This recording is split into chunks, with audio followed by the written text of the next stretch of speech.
All right, welcome to the RPG Players Guild. My name is Gordon Jackson, and today I want to talk about how common is magic in D&D. I recently did a video working through the races, and I was working on changelings and really kind of going into it because of all the races that are out there. Like, that is an absolutely fantastic race. But going through doing research on changelings and really kind of digging into it, the whole thing about how common is magic in D&D, and really trying to figure out, like, what does that mean. So, like, when you read the books and they talk about, just a standard level of magic, and like these are the common magic items that you could buy, or based off of that, like, when I go read stuff about how much magic is or isn't in somebody's setting, and people say, oh, well, I'm in a really rare, or and people ask, well, like, what's the population? And people are like, well, why are you getting into that? But I have really low. Like, if you really wanted to think about, like, magic, let's just. And I asked this question of several of my friends who are D&D players, and the responses that you get across the board are like, what when we talk about how rare or how common magic is in D&D, what does that really mean? Like, what does that mean to you? Because if you think about population, like, just go to Google and type in how common is magic in D&D, and then work some numbers. So just so that we have a basis of population, most people that play D&D are thinking of, like, it's like that handgun type of, like, where were we as on planet Earth, where we were just starting to get those guns and just starting to get that type of stuff so that we could have those gunslingers, or we could have that technology that's in there. We're talking about taking out the Chinese civilization and what they had. But when Europe got gunpowder, you're talking 1400s, 1500s. And so thinking about what their population was, so that we could do some math. So, like, if you were seeing, like, when we talk about how common is magic in D&D, are we talking about how many people can actually use magic? Because the first one that's on here is, in my campaign, magic is quite rare, with about 5% roughly of the world's surface population has an affinity for magic. And you're going to read a lot of other threads where people talk about 1%. Well, let's do some math. Let's look at some estimates for population, and let's go down here and let's just look at Europe as an example. Let me find the Europe one. So, historical population by world region, and we will go to Europe right here. So this is at Wikipedia, looking at world populations, and 1500s. All right, we're in the 1500s right here. So we're looking at this row. And at that time, in the 1500s, in Europe, there was about 48 million people. In England, the United Kingdom, there was about 4 million people. So let's just work those two numbers. And let's say you had 5% and you had 1%. Well, if you had 48 million people, 10% would be 4.8 million, so it'd be half of that. So it'd be 2.4 million people. 2.4 million people had an affinity towards magic, or had the ability to work magic in some way, shape, or form. 2.4 million people. Okay, that is not rare by any stretch of the imagination. Even if it was 1% and it was 48 million, 10% would be 4.8. That'd be 480,000 people who had magic at some level. Now, think about how that would change those societies. I mean, first of all, if there was 480,000 people in Europe in the 1500s, or at 1500, that had an affinity towards magic, if there is any royal family out there who is not magic users, I'm not sure why. Because if you have access to magic, you may have access to armies, but being a magic user you get to a point where the armies are just cannon fodder for those magic users. They would want to eliminate those magic users in order to hang on to power, because the power that they have is beyond that. So what you would end up with is all of the aristocracy in all of Europe would either be some type of magic using person, or there wouldn't be any of them. It would have changed the whole deal. Think about, in the 1400s, 1500s with Black Plague. If you've got clerics and how having even just what with 1% at 480,000, just looking at England alone at 4 million, 10% would be 400,000. We'd have 40,000 people in the United Kingdom that were magic users or had magic abilities. There's no way that a lot of the, you think about if you really got down into the game and really started thinking about how that would affect society and culture and those nations, that if you weren't a person that had magic ability, you're going to have a really hard time achieving those high, because magic users are going to be dominant. If you look at Harry Potter stuff, I totally get, like, we're allowing non-magic users to dictate the destruction of the earth and wars and all of these religions and all of this bad stuff that's going on, and we have magic and we're just sitting around and letting them do it, because, like, why aren't we the ones that are ruling all this stuff? I totally get it. I'm not a fan of Voldemort's, but I totally understand the deal. I totally get it. But when we talk about, like, whether it's high magic or low magic, and you throw around these numbers don't mean, just 5% or 1%. But when you start doing math and you start looking at what's the population of that city, like you look in Eberron, Waterdeep, depending on what frame you're looking at, it could be anywhere from 1 million population in Waterdeep to 132,000 in Waterdeep. And if there's 1% of those, well, 10% of 132,000 is 13,000. So we have 1,300 people that can use magic there. It's much bigger than that.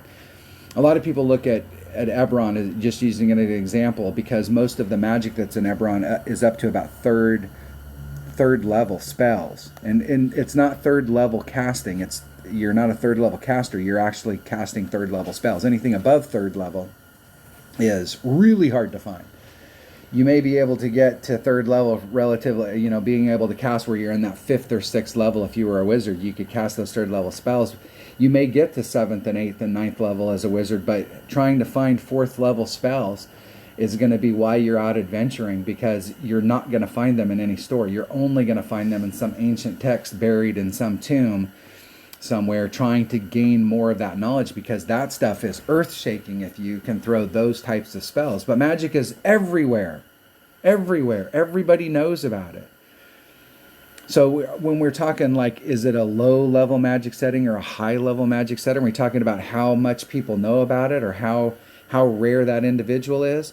Part of the problem with 5e is look at your classes. Try and find a single class that's in 5e. We have 13 classes here. There is not a single class here that doesn't, either in their normal class or in one of the every single class that's in here employs magic. It's not like the old days. A lot of people think, well, low magic setting, we're going to go back to the sword and sorcery thing where fighters don't have access to any magic. Or, and that barbarians, in the original D&D, barbarians actually, like if you were a caster and you were going up against a barbarian, there was a little bit of worry, and you had to think about what kind of spell you were going to throw, because barbarians actually had magic resistance. It was part of the deal. They're a barbarian. Like, magic to them is like, like, I'm a barbarian. And that's not the case anymore. Now we have the situation where even barbarians are using magic in their subclasses. So, like, how prevalent is magic? If you ask 10 people, like, what is your definition of a low magic setting, you're going to get 10 totally different answers. So, like, looking at what you have out there, and if you were in that 1%, you're in the 1% range. Let me put you're in this 1% and you're in the United Kingdom and you got 4 million people. So 4,400,000, you got 40,000 people that can use magic or that can access it. And we know that we have 13 classes that are the ones that are in this 40,000. So like, what's the distribution of people that play when they're playing D&D? I found this very, very interesting, is on D&D Beyond from August 15th to September 15th, 2017, this was the distribution of characters that people had started. So the number one class was Fighter, with 13,906 of the players that were playing on their service were playing a fighter, and the most common fighter was a human. And so you were picking, now with Tasha's coming out, this is going to change as far as racial features. It's going to change what race you may find in certain classes. But like looking at the classes themselves, the most common is fighter. Then we're talking about rogues, and then the third most common class is wizards. Then barbarians, clerics, rangers, paladins, warlock, monk, bard, sorcerer, and druid. So druids being the rarest class that's out there. Looking at your distribution of population, so if you had 4,000 or 40,000 people, and in that case in England there would be 4,000 people that were accessing magic, distributing them over those 13 classes. For myself, I'm in the same boat as everybody else. When you talk about what does low magic mean, it's going to mean something different to everybody. One of the things in talking to one of my buddies is like, okay, we know that magic's out there. One of the things that was like in old D&D is you get the 5 thugs that are in front of you, and you're the skinny, geeky little guy that's wearing the cloak, and you put your hands together and you burning hand them, first level spell. In modern D&D, they go, okay, how much damage did I take? Okay, I took 5 points of damage. Okay, now here's what I'm going to do to attack. There's no shock and awe. There's no, whoa, somebody just threw burning hands on me. This guy's a wizard.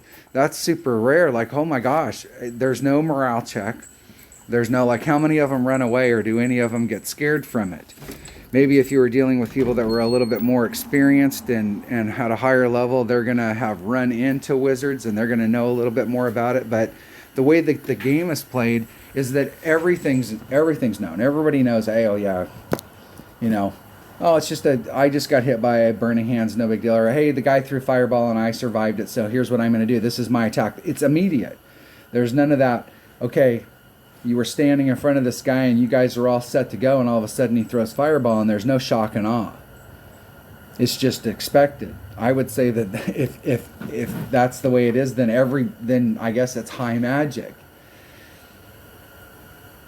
But saying that if you have a lot of and you're splitting up in that 4,000, this is a very complex thing on how you want to play. You're splitting that 4,000 up amongst these 13 classes, even if we use their math here on distribution, just so that you could see what it is. Although I would say, in talking to a buddy of mine this morning, and I was asking him this question, and we were ranking like which one of the classes do we think would be the least, like that you would run into the least. I think Paladin would have to be down towards the bottom. Possibly Warlock would be down towards the bottom.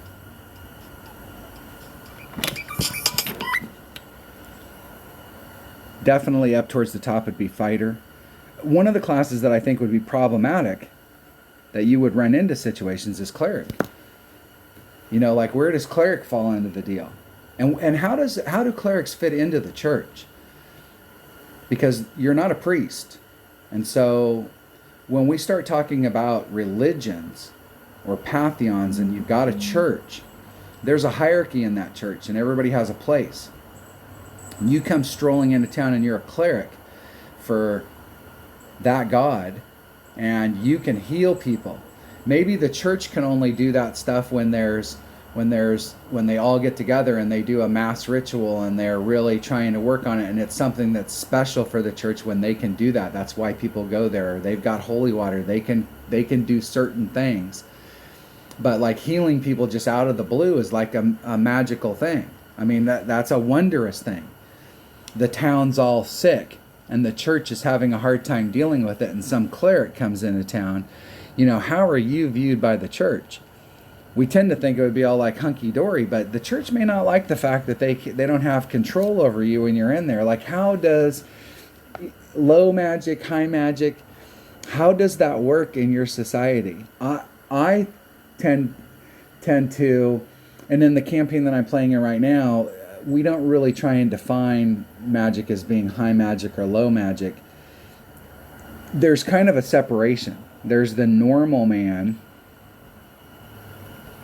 and there's the in, the in group, the in crowd. So the normal man may not encounter magic on a regular basis.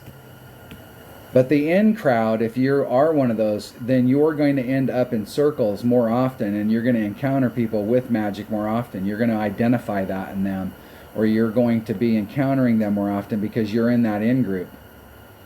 Magic items. Now, it's really easy if we think of like Harry Potter. They go to Diagon Alley and you can get magic items. Non-magic users don't have access to magic items. It's illegal to sell any kind of magic to non-magic users. Okay, it's illegal. You're not going to find the shop that sells potions of healing, and anybody with some gold in their pocket could go in there and buy potions of healing. So hey, we've got a family member who's got sick, and you can run down to the potion shop. We don't need the cleric. If you think about in towns, if you've got it set up where you have guilds and you have churches, they're not going to want to, they're not going to appreciate not being able to utilize their skills and make that 15 gold that you paid for that potion, as opposed to having to pay the cleric 15 gold to come to the house and heal that person. So, like, where does that fit in? I think there's a lot of confusion on like low magic and high magic. The deal is that in Dungeons and Dragons 5e, there's no such thing as low magic.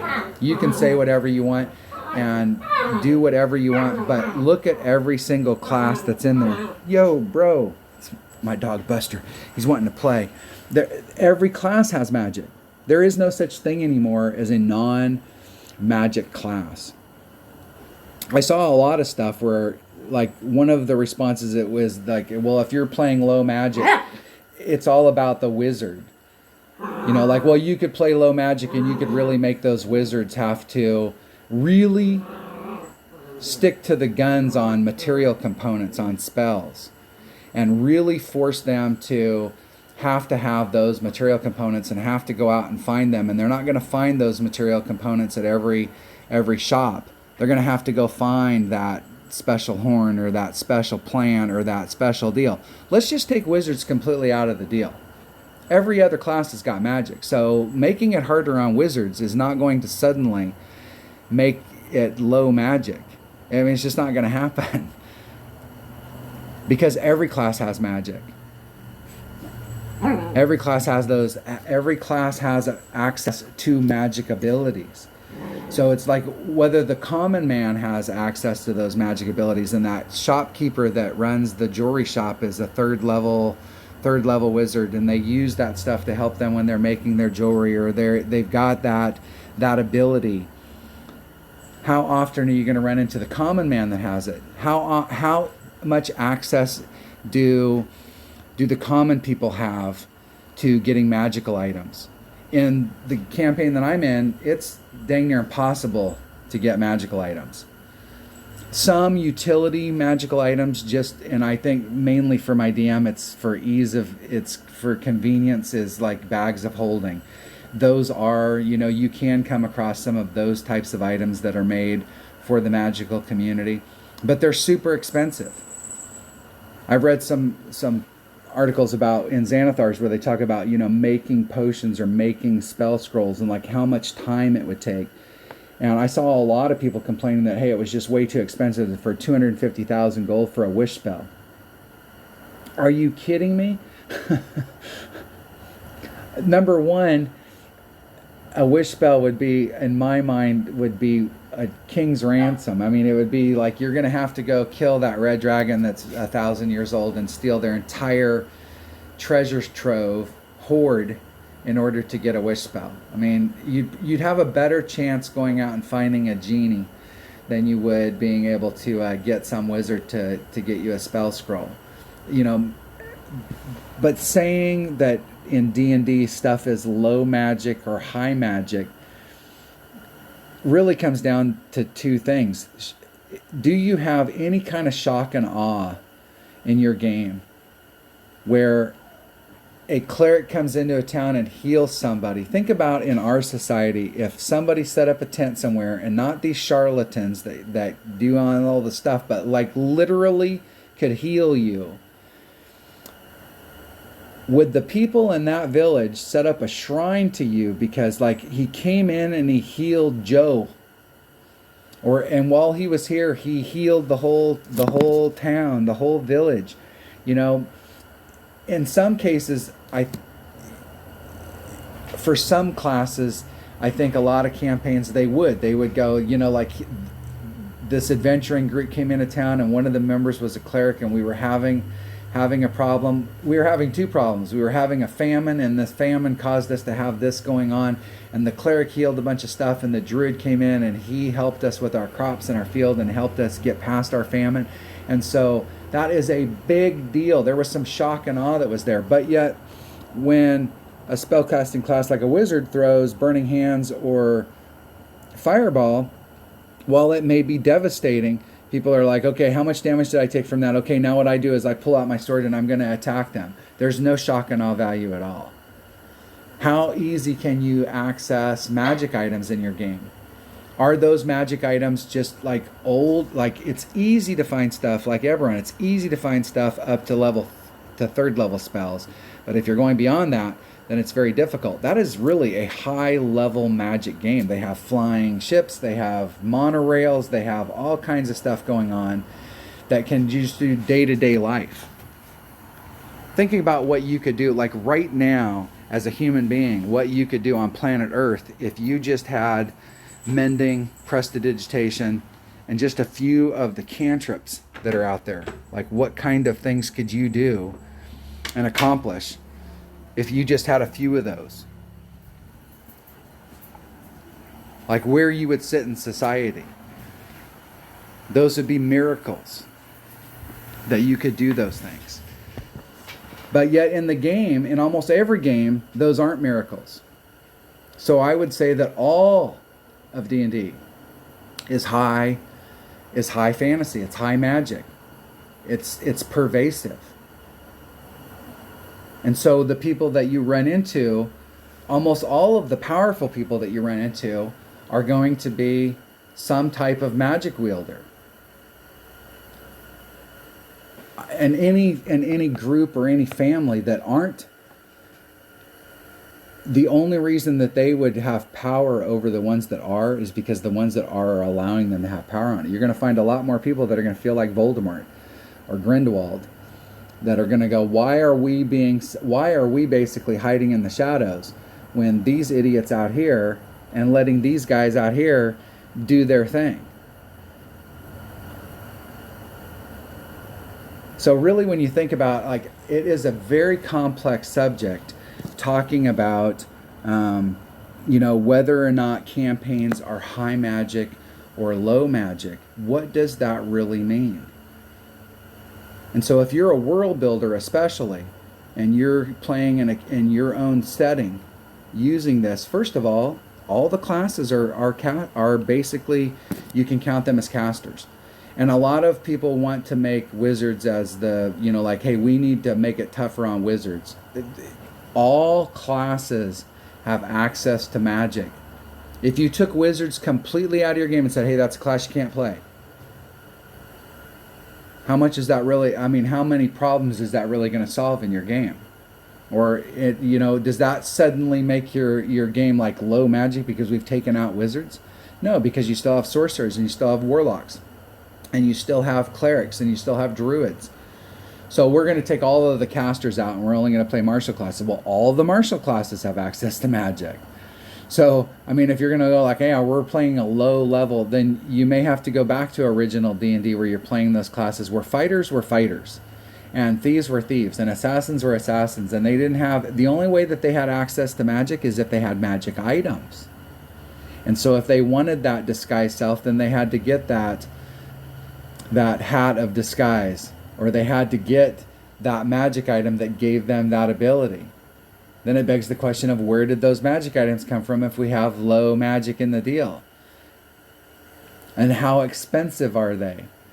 So it's a really complex subject when people talk about low magic, but it always cracks me up when I see stuff like the one right here where, you know, like it's super rare. Where is it? How common is, in my current campaign, magic is quite rare. About 5% roughly of the world's surface population has the affinity for magic. And we have 7 billion people on the planet right now. So 7 billion, 10% would be 700 million. And half of that would be 350 million people on the planet would have some affinity for magic. What would our planet look like if we had 350 million people who had access to magic? I mean, 8 billion, 10% would be 800 million, 1% would be 80 million. So even at 1%, we're at 80 million people. If 80 million people on the planet right now had access to magic, think about on our planet before we found North America. Now, varying estimates on North America can range anywhere from, you know, when you talk about the native populations that were here, even if you include South America, those numbers could be anywhere from 54 to, I've seen numbers as high as like in the 150s million people. Well, let's just take the low end and say there was 54 million. What would have been different when the European cultures came over here and the devastating effect that they had on the indigenous population that was here, if when they got here there was, out of 54 million, 10% is 5.4, we got 540,000 Native Americans that have access to magic. Like what differences that would have made. So when you're talking about high magic or low magic, it's really a lot more complex than saying, you know, just this one thing or just a certain percentage of the population, because even if you went 0.5% or 0.25% of the population has a magic affinity, we're talking about a group of people that now, in a relatively short period of time, unless they were not trying to, are going to rule this planet. And you can say, well, yeah, but I will tell you that the warlocks that are out there are going to try and they're going to try and carve out a little nation, and those sorcerers are going to try and carve out some land, and they're going to have to be fairly ruthless on that deal. So it's a really big question. I think really about magic items. Like, how common are magic items? Like finding something that's a +1 sword, or finding that magical item that gives you that ability, healing potions, making magic items harder to find and rarer. Yes, there's magic out there, but magical items may be higher power stuff where it is hard to get them. That's why we're going out there and we're not going into that dungeon or into that tomb or into that lair or into those catacombs so that we can find some gold. Gold is not the issue here. We're trying to find that artifact, or we're trying to find that spell tome that has those 4th level spells in it. And while the rest of the party's all excited because they found some gold and they can buy some better armor, buy some better weapons, the magic user's like, heck yeah, I found a 4th level spell. I found a 4th level spell. And it's a really, really, really complex question. Sit down with your friends and ask them that question and see the answers that you get on what people think in their mind as low magic setting or a high magic setting. And the answers you get are going to be all over the board. Just looking at what we have here, if we look at estimates for population, I was doing some math. If we take Italy as an example, in the 1500s, they had about 10 million people. So if we look at from D&D Beyond's numbers on how many people were playing these classes, and of course all of these classes have access to magic, there is 109,189 people between August 15th and September 15th that were playing these classes on D&D Beyond. So if we do the 1% of the population has access to magic, basically we're looking at what we have in Italy for that time period. Doing the math on where we are as far as percentage wise, of the characters of the races, or excuse me, classes that were played, 12.7% were fighter, 10.3 were rogues, 9% were wizards, 8.3 were barbarians, 8.2 were clerics, 8.1 were rangers, 8% were paladins, 7.9 were warlocks, 7.2 were monks, 7.1 were bards, and 6.9 were sorcerers, and 5.8 played druid.